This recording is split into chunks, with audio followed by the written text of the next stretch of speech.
peeps, welcome to another video. Today it is the McCalls 8145 sew along. Now this was voted for by the lovely Patreon peeps, and you can see a list of their names running across the bottom of the screen at the moment, and also if you want to be able to read them in a little bit slower, they will be at the end of this video as well. So thank you to all of the Patreon peeps for voting for this pattern. I bought this because I really like the art on the envelope and also the finished garment that the model is wearing. If you guys remember, I think it was last year, I was attempting to make something similar using the sew over Anderson as a starting point. I failed miserably with those two attempts, which was sad because I used some really expensive fabric.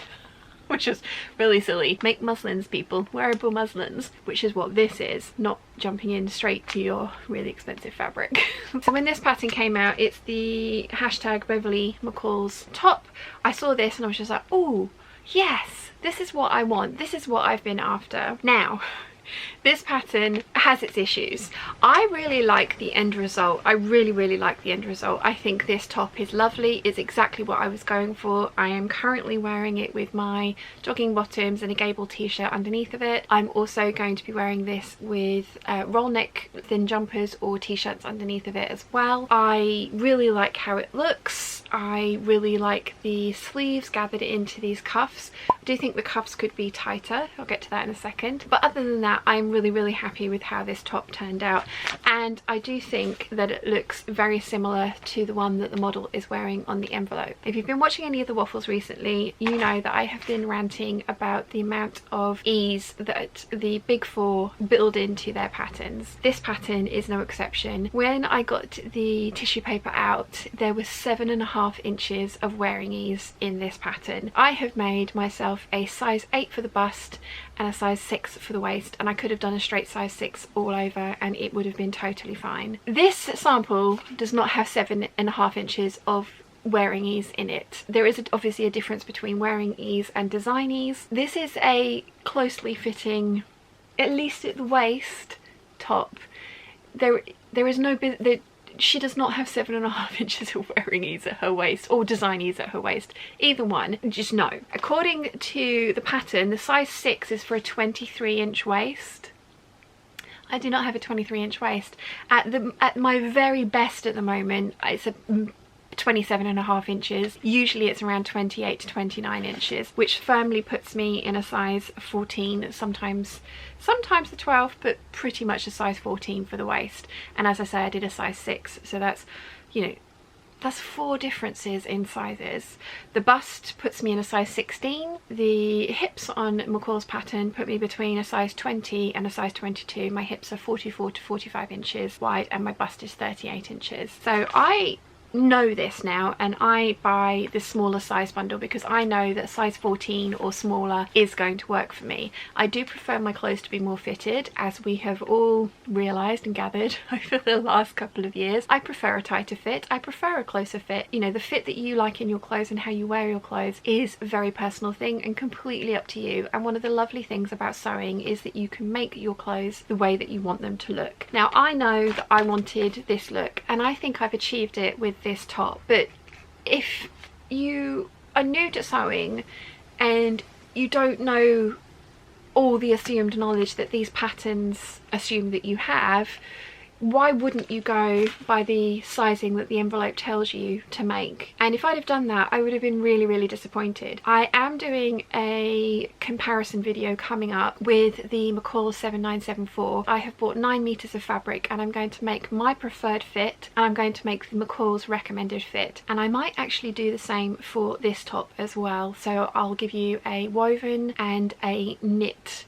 kind of side-by-side comparison of what I think the garment should look like on me and what they think I should be making, because I think it's going to be really interesting. These patterns as well, as again, if you've been watching the waffles, I am repeating myself, but they don't have the finished measurements on the envelope, and there is more than enough room for it.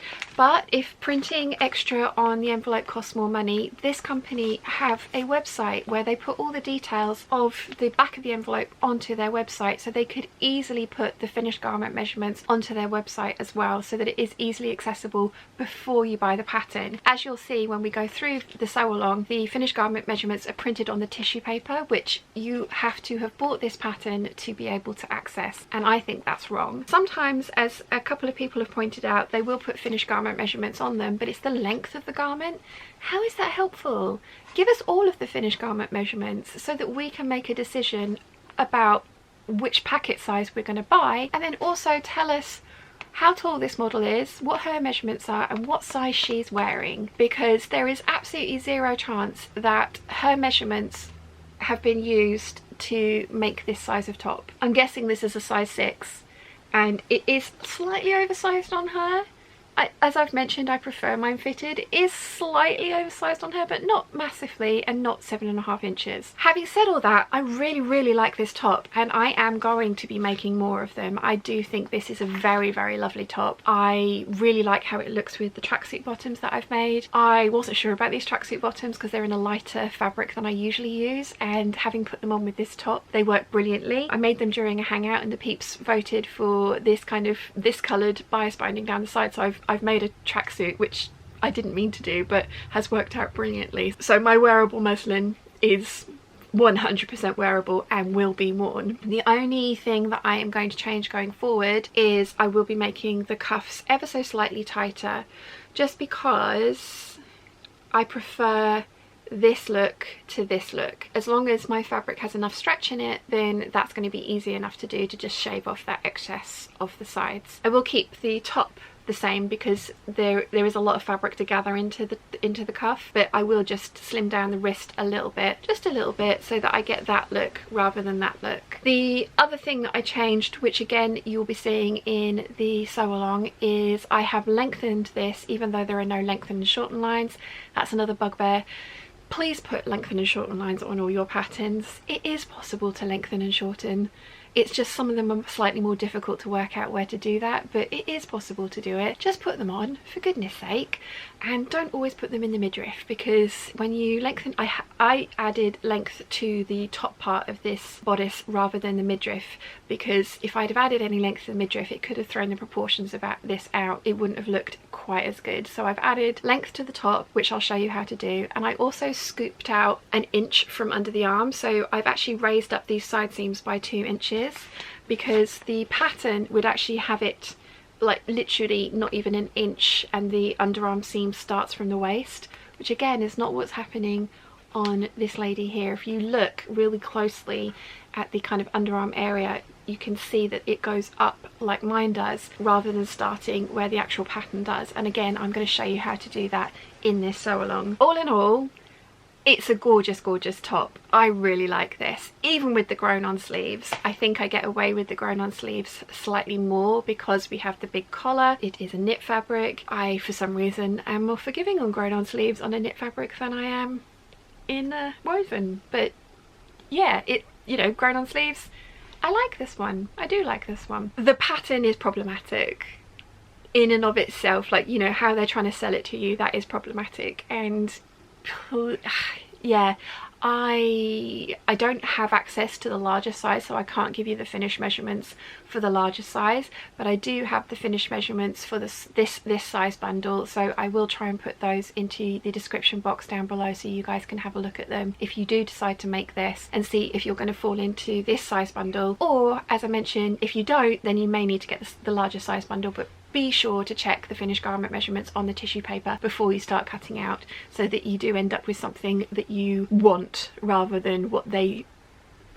Yeah, it's going to be really interesting actually. I'm pretty convinced that I'm going to make another one of these in the size that they recommend, which means I will need to buy the bigger bundle. It's going to be interesting to see how they compare side by side. Anyway, having rambled for nearly 10 minutes now, I am going to get on to the sew along. So I'm going to talk you through tracing your pattern, choosing your size, altering the pattern, and then the construction method. The construction method is really simple. I have used my overlocker for all of the construction seams. So in the instructions it tells you to sew a seam and then sew it again and trim close to it, which you definitely can do. I personally have used my overlocker for everything just because I prefer how that looks on the inside of knit garments, but you don't need an overlocker to make this. You can definitely make this on your sewing machine. You will need to have a needle appropriate for the type of fabric that you're using. So I used a stretch needle for this because it is a stretch fabric. I used a straight stitch for the bits that needed straight stitching, which is this understitching here, and then the stay stitching, which eventually got cut out by the overlocker because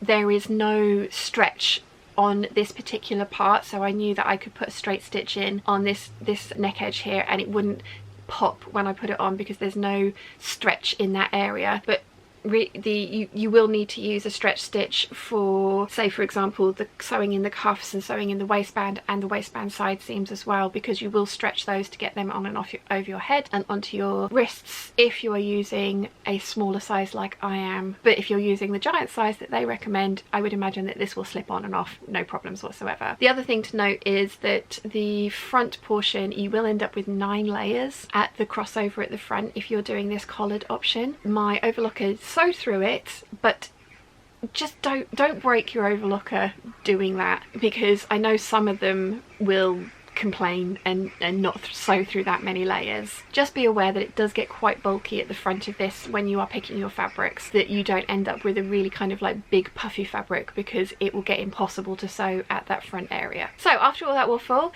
I hope you enjoy the video. Let's get started. The first thing that you want to do when you get your pattern pieces out the tissue paper is to iron them flat so you can get a nice accurate trace. I am going to be tracing my pattern. Now, I think that the pattern envelope is actually quite misleading. Okay, so picking the pattern size, I should be a size 16 for the bust, a size 14 for the waist, and a size 20 for the hips. Now I have the bundle that goes from the 6 to the 14 because they build a lot of wearing ease into these patterns. This pattern, they have built a huge amount of wearing ease into it. So I said I needed the size 14 for the waist, which is 28 inches, and the finished garment measurement for the waist, which is printed on pattern piece number 9, the front waistband, for the size 14 is 35 inches. That's 7 inches of wearing ease around the waist. There is absolutely zero chance that she has 7 inches of ease around her waist on this garment here. No way. Absolutely no way. That's just no. Absolutely not. Total nonsense. So I am going to trace the size 8 for the waist, which has got a 30.5 inch finished measurement. Now I could actually trace a size 6 because this is a stretch garment. This is designed for knits, and I, as we know, like my garments to be fairly fitted, and my knit tops usually have either 0 ease or negative ease in them. So I could actually trace a size 6 at the waist. However, for the bust, the finished garment measurements for the bust are on pattern piece number 1, so I'm just going to bring that a little closer so we can see that a little easier. So as I said, from the envelope I should be tracing a size 16, which I don't have because my bust is between a 38 and a 39. So let's, for argument's sake, say my bust is 36, so I fall into the size 14. The finished garment measurement for the size 14 is a 43.5 inch finished garment measurement. So that is 7.5 inches of wearing ease. Again, I'm sorry, but there is not 7.5 inches of wearing ease around here. There is just not. And if we have a look at this, yes, this has grown on sleeves and the actual illustrations are much more accurate and representative of this curve. But if we look here, there is actually quite a long, let's get even closer. Yeah, so if we look here, there's actually quite a lot of, you know, it's fitted to the body quite far up.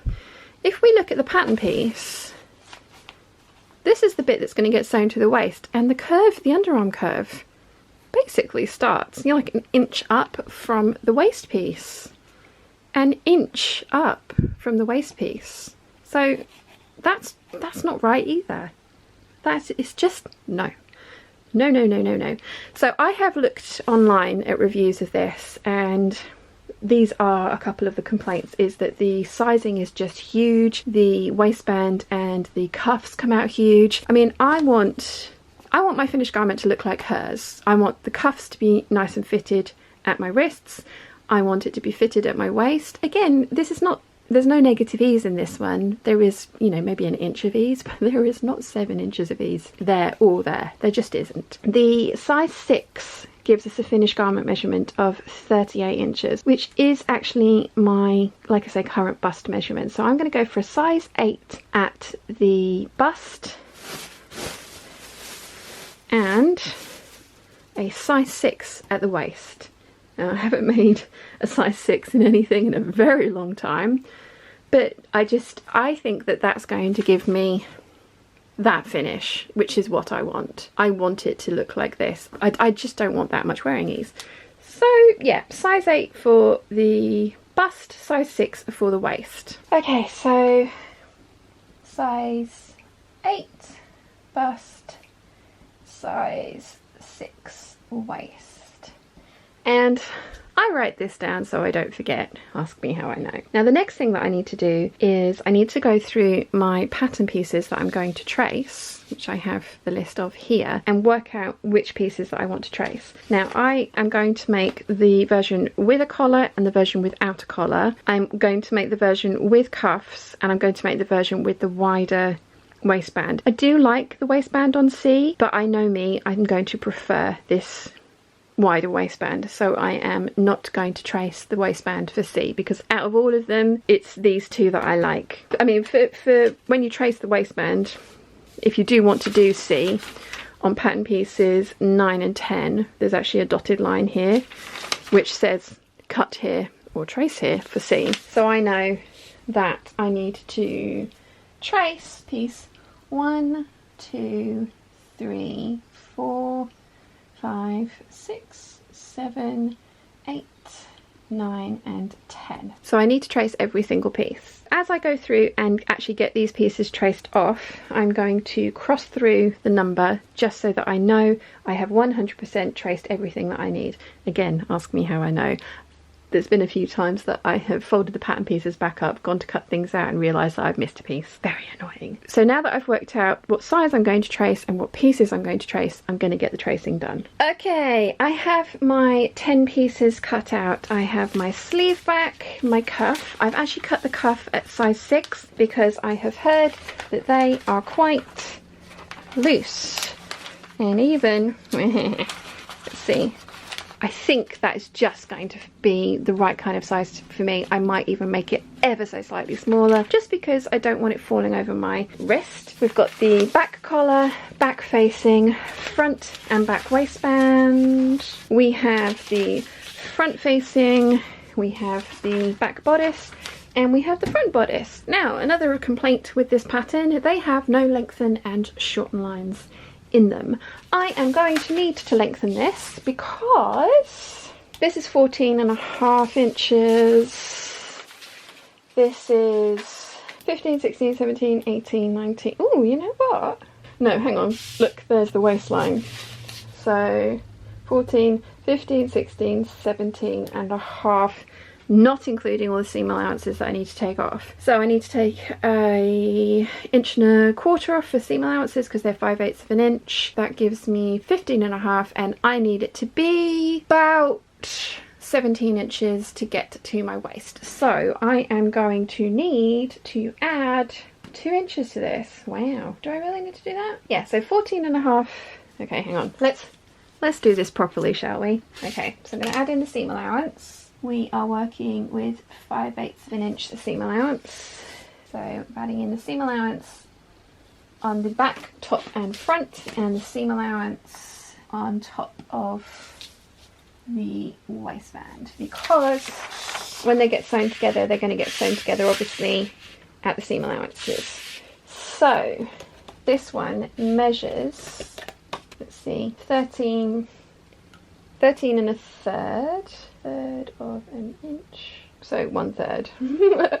I know how to write fractions. And then the waistband is 3 inches. So that is 16 1/3 inches, and I want mine to be 17 inches long. So you know what? I am going to add an inch. I want the blues on effect. There's not a lot of blues on effect, but I think that little extra 1/3 of an inch is going to give me the blues on effect that I want. So yes, I need to add an inch to the bodice pieces, which means that I can put away my waistband front and back. They can go to the side.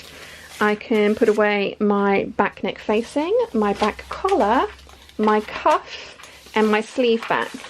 But I am going to need to alter the front bodice, the back bodice, front bodice facing and the front collar, because if I add an inch of length to these pieces, especially this piece, I'm going to need these to fit as well, the front collar and the front facing. The other thing, as we've mentioned, is that I don't think, because I mean, look, so again, let's put in the seam allowance. There's the seam allowance there, right? We've just marked that in. They're trying to tell me that that is, I mean, look, you can see there's at least, I'm going to say 4 inches up above the waistband before it starts to curve into the arm. That's not 4 inches. That's not 4 inches at all. You know, they've this is not the top that is in the pattern. It's not. This is.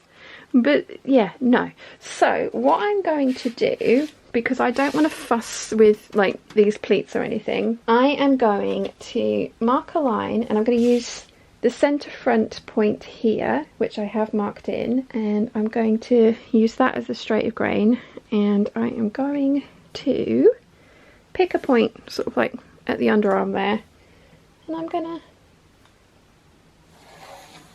add a lengthen and shorten line. It really bugs me when patterns don't add lengthen and shorten lines. It really annoys me. Should I be doing this with the grain line, do you think? No, because that would just make life way more difficult. Let's do this with the centre front line as I've done. So, you know, I'm like another 5/8 of an inch above the seam allowance, so just a, you know, 1.25 inches up from the very edge, the cutting edge here, and I'm going to add in an inch of length here. And then I think I'm also going to try and bring this further up and create more of an underarm curve. I'm going to leave the width of the sleeve the same, because I want the width of the sleeve to balloon over the cuff like it does here. I do like this part of it, but I just think that this part's going to end up being quite bunchy in the underarm area. We all know how I feel about grown on sleeves. Didn't realise this pattern had grown on sleeves. So yeah, I'm going to kind of retrace this curve, and again, this is just random. So from about here, kind of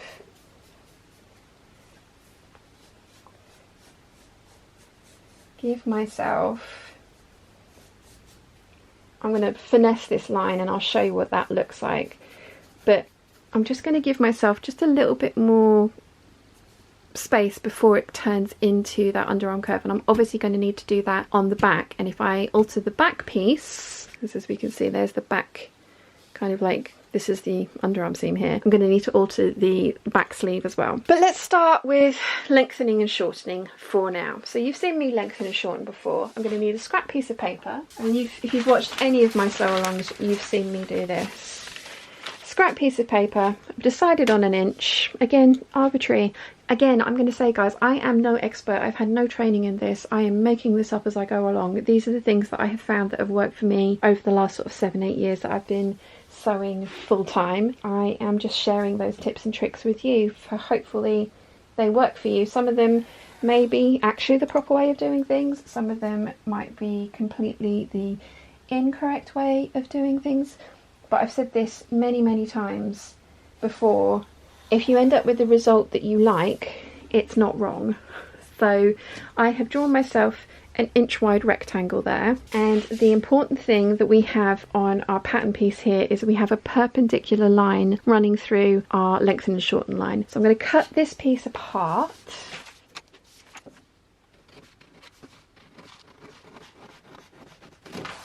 Okay, so I've cut my pattern piece apart, Now I need to stick the cut edge along the bottom line that I have drawn of my 1-inch rectangle, and it would help if I had some tape. It's over the other side. So yeah, I'm going to make sure that it's nice and flush, the cut edge along that line that I drew, and I'm going to tape that down all the way along. That was my stomach. Okay, so now this is where the perpendicular line comes into play. We are going to put our ruler on the perpendicular line and bring it up through that 1-inch rectangle that we had drawn previously. Then we are going to match up the top edge of our pattern piece along the cut edge of that along the top of the 1-inch box, matching up the perpendicular line, and stick that down. And once we've done that, we then need to true up our edges. So this underarm edge actually is really easy. That's just pretty much going to be a straight line, and that also means that we have raised up already that underarm seam by an inch there. I still want to raise it up a bit more. I still think that this little bit more is going to be flattering. Now on the front edge, which is a diagonal line, we kind of need to even things out. So I've got my ruler at the very point of the bottom piece of my pattern, and then I'm also lining the top of my ruler up with the notch. Again, I have no idea if this is correct. This is just what works for me. So I'm going to draw in a line from that notch down to the side, and you can see we've added a little bit to the bottom here and we've taken away from the top. So I just need to stick a little bit more paper down to here, and then we can cut this out and cut off the excess from behind and true up the other edge as well. Okay, so we've added an inch to our front bodice piece. Now our front neck facing does not fit remotely because it's an inch too short, so we need to add an inch of length to this as well. I'm going to just line up the bottom edge and kind of make a mark, and again this is arbitrary. I am kind of completely guessing here. So this is going to be my lengthen and shorten line. I'm going to draw myself another 1-inch box. I'm going to cut through and stick on that bottom cut edge to the bottom of our 1-inch line. So this time I'm actually ignoring my perpendicular line, and I am trying to kind of just eyeball and get those lines sort of straight, because we're going to need to true this up with the front bodice piece anyway. So I've got those stuck down like that. As you can see, I'm kind of like half an inch over from my perpendicular line. So once I've done that, I then need to line up my front facing with my bodice piece here. So I'm actually going to cut this out so that you guys can see a little bit better what's going on. Okay. Right, so now as you remember, we took some off the front and added to the bottom, so this front edge is not going to fit precisely anymore. So I know the top edge will fit perfectly because we haven't altered anything up there, but this bottom edge, we have shaved some of this off, so we need to get these to match up, because otherwise it's just going to be really difficult when you sew. So taking my ruler, and I'm just going to trim off that little bit of excess there. So again, it kind of matches up with the excess that we trimmed off of our front piece earlier. Now it's completely up to you if you want to add that bit that you've just taken off to the other side to make this evenly the same width the whole way down. I'm not going to bother because, in all honesty, it's under like half an inch. It's not going to make that much of a difference. And again, this is a facing, nobody's going to see this. But what we want to end up with is a front facing piece that fits nicely together with our front bodice piece, which this now does. So I'm going to put these two to the side. And I'm going to do the same with the back bodice piece. I'm going to arbitrarily pick a random place in this flat piece here under this underarm curve and put in a lengthen and shorten line. I'm going to put my perpendicular line through it because the perpendicular line will work on this piece, unlike that last piece. Then I am going to draw in another 1 inch rectangle, or parallel lines I should say, because I'm not closing up the ends with these lines, so technically not a rectangle. I'm going to trim the bottom of my pattern piece off and repeat the process.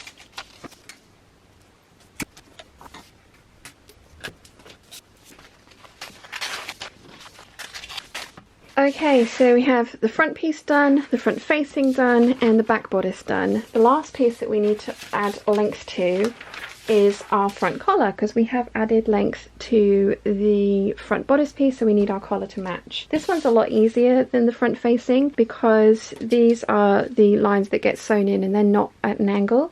So there is the fold line or the grain line. I am literally just going to arbitrarily draw a perpendicular line through there, and that's going to be my lengthen and shorten line, and then repeat the process.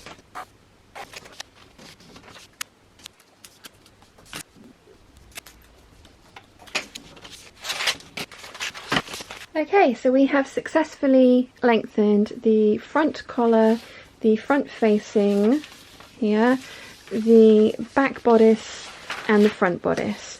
Now, as I said, I want to address the underarm situation, so I'm going to take the front facing and the front collar away, and I'm going to bring in the back sleeve. So, first thing I'm going to do is I'm going to match up these two and see kind of how they go together. They kind of, yeah. So, this is the back bodice, so I'm laying the pieces over so that the curve goes together. This is how it's going to get sewn together, so I want to see how it goes together. It's going to be easy enough once I have altered the front to my liking to just alter the back and the back sleeve. So as you saw earlier, I drew in some kind of like random lines, and I like this top one, and this part here, I need this to be quite straight. This is because I don't want to take away too much width from the sleeve, and I definitely don't want to take any width away from the end of the sleeve. So I've literally kind of picked a line, you know, maybe that's 3 inches in. Yeah, 3.5 inches in from the sleeve edge, and I have just randomly and kind of roughly drawn in a line, and then I'm mimicking this curve here. So we've got roughly the same kind of shape. I think that looks pretty good. So I'm going to bring my back bodice piece in before I cut it off, and I am going to trace in that shape that I've just drawn there, so that that matches up, so that it's easy to sew together when we come to actually sew these pieces together. So I'm taking off about 1 inch from the bodice back underarm curve, so that's gone. And again, you know, I'm not taking away loads, I don't want too much bunchiness of fabric in this underarm area. So as I say, I'm about 3.5 inches in from the kind of cuff edge here, and I'm just going to follow that line that I've drawn in and curve that around.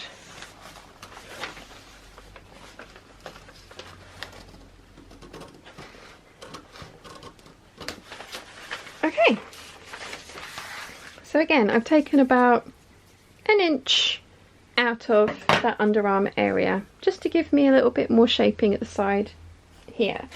So the other thing that we need to do now is take our back piece, and we need to match up our sleeves, because when we sew this together, matching up our notches, as you can see, the sleeve is now way too wide to fit into my back bodice piece. So I'm going to kind of just continue, again, just roughly freehanding this in so that the same kind of inch has been taken off of the black back sleeve piece as well. And again, I am guessing that this is going to work. I'm hoping that this is going to work. We'll see when I make this up. So I'm going to write on my back sleeve piece, inch removed from underarm, and I'm going to write the same on my front and back bodice pieces. I don't, if I was to retrace these without all this tape work, I would then write 1 inch added to length, because you want to treat these pattern pieces as if you've completely got amnesia and you don't know what you've done to them. So any alterations that you make, you want to write it on. So 1 inch removed from underarm. Now it's obvious that I've added an inch of length there, so I'm not actually going to write it on because I can see it.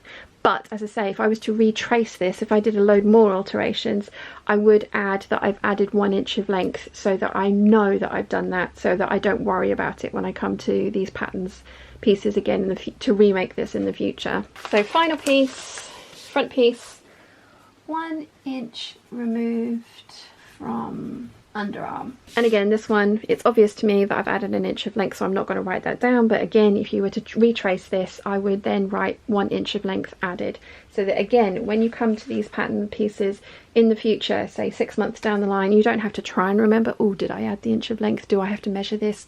You can just see what you've done. So that's it for pattern piece alterations. Now we get to cut out some fabric. So on the back of the envelope, this pattern recommends 2-way stretch knits, 50% cross grain, cotton knit, sweater knit, rib knits. And there's also this little chart on the back here. So you've got 4 inches crosswise folded knit must stretch from here. So we've got 4 inches there. It needs to stretch another 2 inches, so 50% to here, to make sure that this fabric is going to have enough stretch for this design, especially given how I have, you know, played with the amount of ease that's in this. So there's always, knit patterns will always have these handy dandy little rulers on the back of them, and they will tell you, as this one does, 4 inches of crosswise folded knit, so it must be folded, must stretch from here to here to have the correct amount of stretch for this pattern. I am not sure which one I'm going to use yet, so I'm going to go hunting in the stash. The first step is to make pleats in front, on outside, crease along lines of small circles, bring creases to line of large circles, press, baste, and baste across lower edges. I have marked in my pleats because I'm not going to baste mine up to the top, because you actually don't want to sew these up to the top. You end up taking the basting stitches out later. So I have marked my pleats in by clipping into the ends of the legs with little notches, and with the fabric right side up, you want to take the small dot side, which is the left side, and you want to bring it over to the larger side, and we're going to pin that in place. And you're going to do that for both of the pleats on both of the sides, pleating towards the center. And you want to make sure that if you use this method with cutting into the legs of the pleats, that you are doing the center 2 pleats and you are ignoring the notch that will help you get the waistband on later, because there is a notch and then there are 2 pleats. So I'm going to take the small dot notch to the large dot notch and pin that in place, and then I will baste through it. And you'll find as well, once you've pleated this into place, this jagged line should end up looking nice and straight like this. So I'm going to do that for both sides, pleat towards the center with the right side of the fabric up, and I'm going to baste these into place within the 5/8 of an inch seam allowance. Next up, they want us to stay stitch the neck edge of the back bodice piece. So I've done that, and again, stay stitching stays in, so you want this to be within your seam allowance. So I've done it at 1/2 inch. Then we are going to pin the sleeve back to the armhole edges as shown and stitch those into place. So I'm going to grab my sleeves and pin them onto my back bodice and get them sewn at 5/8 of an inch with the overlocker. It doesn't say, but the picture shows that the seam has been pressed towards the sleeve for the back pieces, so I have done that. Now next up, step 4, pin front to back at shoulders and overarm edges and stitch. Pin from the shoulder to where the cuff is going to go and stitch along this upper arm sleeve, we'll call it. So I'm going to do that for both sides. So next up, we need to make the collar. So we're going to pin the collar front sections to the collar back, and they are curved seams. We're going to match up the notches and we'll stitch these at 5/8 of an inch. So now that I have sewn the collar pieces together, I have pressed them along the folded edge with the wrong sides together, and I'm going to baste them into place the whole way around to make it easier to install them into the neckline in a minute. We also need to put a little bit of gathering into the back collar to get it to fit into the back neckline. So I'm going to get these 2 steps done next, and then we can install our collar. Okay, next up is pin collar to wrong side of top at neck and front edges, clipping back neck edge if necessary. Adjust the gathers on the collar and baste. Stitch and stitch again 1/4 of an inch away in seam allowance. Trim close to stitching. I am going to baste mine and then I'm going to sew it on the overlocker, so I won't need to stitch it twice. But we do need to remember that we are pinning to the collar to the inside, the wrong side of the top, because this is going to give us a really nice finished edge when we come to do the understitching. So I'm going to get that pinned into place, and then I will baste it into place because there's quite a lot of bulk around the neckline. Then I'm going to sew it. I have my collar pinned to the wrong side of the bodice. I have gathered in the neckline, evenly distributed those gathers throughout the neckline there, and so I'm going to baste this into place following the basting stitches I did earlier for the collar edge. Then I'm going to sew this on the overlocker with a 5/8 of an inch seam allowance. So next we need to press seam towards top and then understitch top at neck edge. So I am understitching the seam allowance down to the top all the way around. Then I'm going to go and press, because I prefer to do my understitching before I press, because I find it helps with the pressing. So step 10 is lap right front over left, matching the centres, and baste the lower edges together. The centre front is marked on your pattern piece, and it also happens to correspond with the front pleat. So I've lapped over my front bodice pieces and I have sewn this together. This is getting really thick, really thick around here, and we've still got the waistband to put on, so that's going to be interesting. I might see if I can trim a little bit of this out, because I'm not sure my overlocker is going to enjoy this, but we will give it a try. We can now move on to step 15, which is for all views, you're stitching the front to the back at the side and underarm edges. It says to stitch underarm curve again alongside previous stitching. Again, I'm going to be doing this on my overlocker, which gives me a nice flexible stitch, so I am not going to worry about reinforcing that curve. Once we've got the side seams stitched, we can then put the gathering stitches into the lower sleeve edge. I like to do mine 3/8 of an inch away from the raw edge and then 3/8 of an inch away from that previous line of stitching. It does mean my stitching line is in between these 2 gathers, or these 2 lines of stitching, sorry. I find that it gives me the nicest gathers. It does mean that you need to make sure your fabric will recover from having a needle put through it and not leave visible holes, so you want to test that on a scrap piece before you start. So once the gathering is in, we are going to sew the side seams of our cuffs together, and you're going to sew them along the long edge, the long curved edge, at 5/8 of an inch. I have sewn my cuff together at 5/8 of an inch, and I've turned it so that the wrong sides are together. Now we can move on to step 19, which is pin cuff to lower edge of sleeve, matching seams at underarm and square to overarm seam.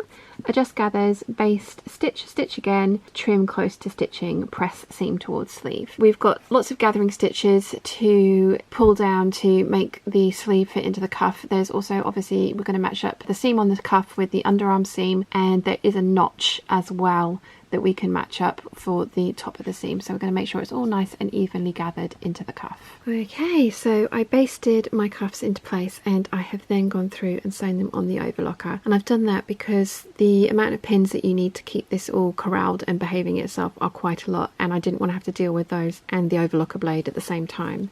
So now that that is all sewn in, I can turn the cuff the right way out. I can remove this gathering stitching from both sleeves. Next up, we need to work on the waistband, so we need to stitch the front band and the back band together at the side seams, and then we're going to turn it so the wrong sides are together and press. The final step is to pin band to lower edge of top, matching centres, stitch stretching band to fit, stitch again 1/4 inch away in the seam allowance and trim close to stitching, press up. Again, I'm going to do this with my overlocker. I'm going to have to go really carefully at the front because there are a lot of layers where the top and collar cross over. I'm going to stitch all the way around. It's very much like sewing in a neckband. So I have marked I didn't need to mark the side seams because they had seams in them, so I've matched those up, and then I've matched the center point of the waistband and the center point of the bodice, and I've matched those up. Then you want to gently pull on the waistband to match it up with the top and put another pin in. And it's again the same with the front. We've got a lot of layers in here. This is going to be interesting. I have matched up the center front and I have matched up the notches, and then again just gently pull to make sure that everything is lying nice and flatly. So I'll show you how I sew this in. Again, it's very similar to sewing in a neckband on a jumper, so I'll show you how I do that. Okay, I'm going to start sewing just before one of the side seams, and we need to be sewing at 5/8 of an inch, so I'm going to go in at an angle. Also not going to sew over my pins.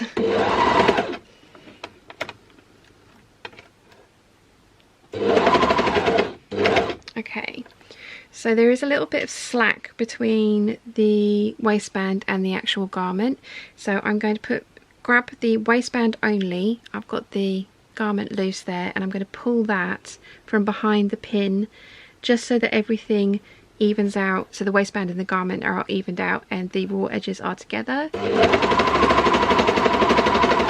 And then sew. You don't want to sew over your pins, so I like to put pressure where the pin was and sew up to that point and then reset everything. I've got my pleats there, so I want to make sure everything's lying nice and flatly. This is going to get a little clunky because we have got a lot of layers in this area. This is the waistband, the collar and the bodice crossover, so I'm going to make sure everything's nice and flat and go slowly over this area and hope my overlocker will do it, because this is bulky. We've got 1, 2, 3, 4, 5, 6, 7, 8, 9 layers of fabric in there at the moment. So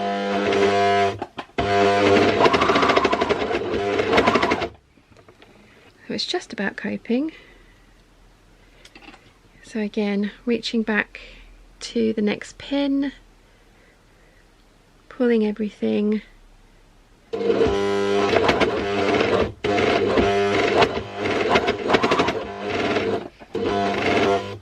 Oh, it's not happy. I want to make sure everything's lying nice and flatly.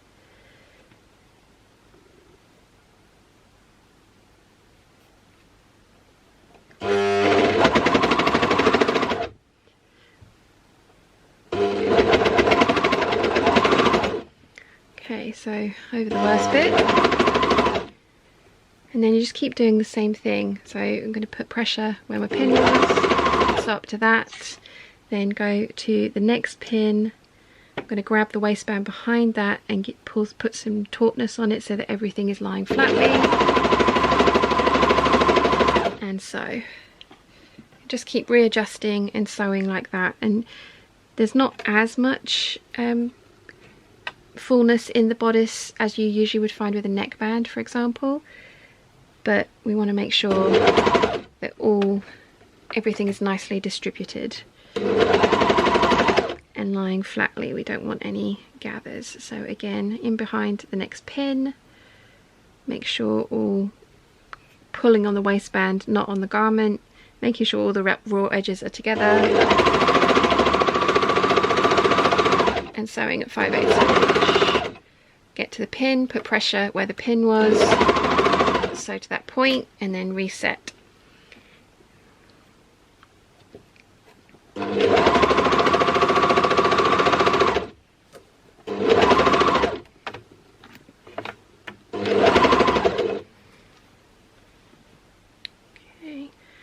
So I'm coming to the end where I started sewing.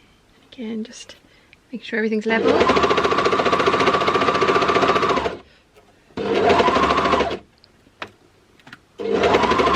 So this time we're going to need to pull on the garment and the waistband at the same time, because you won't be able to get your fingers in between there, because obviously it's all sewn together.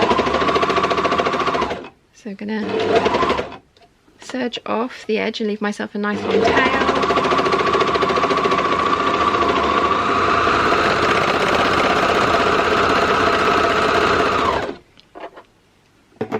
And now I can finish off that tail and bury it into the seam.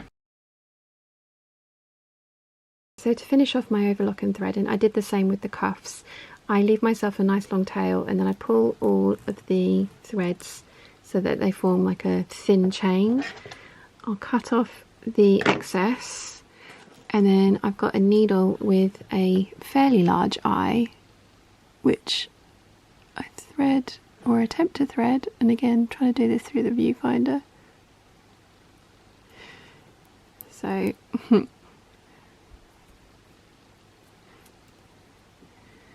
this is not the easiest angle to do this with the camera in front of me, but we'll get there. So thread that chain through the needle, and then I like to go back and back on myself and bury it in between the pieces of fabric, and then just pull the needle through so the thread chain is buried in there.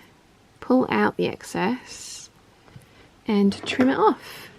And now I need to go and give everything a really good press, but our top is done. If you have any questions, please let me know in the comments down below and I will do my best to answer them. As I've mentioned, I love this top. I think it's gorgeous. I will make more. I'm debating using this fabric because whilst it is gorgeous and will look amazing, there's so many layers at the front that I think this might be a step too far. It's quite a puffy fabric. It's the faux cable knit from Higgs and Higgs, and it's gorgeous, but it is quite thick, so I don't think that this one's going to work. But I do overall love this top, and I think that I will make more in the future, and I can see myself making more from some pattern jerseys, with maybe using a solid for the collar, for the waistband and the cuffs, with patterned French terry for the main body, front and back, and the sleeves. I think that will look really, really nice. There will be more of these tops for sure. So thank you to the Patreon peeps for voting for this one. I'm very happy with the outcome. So I hope you've enjoyed this video. If you have, please give it a thumbs up. If you haven't yet, please subscribe, and I will see you again very soon.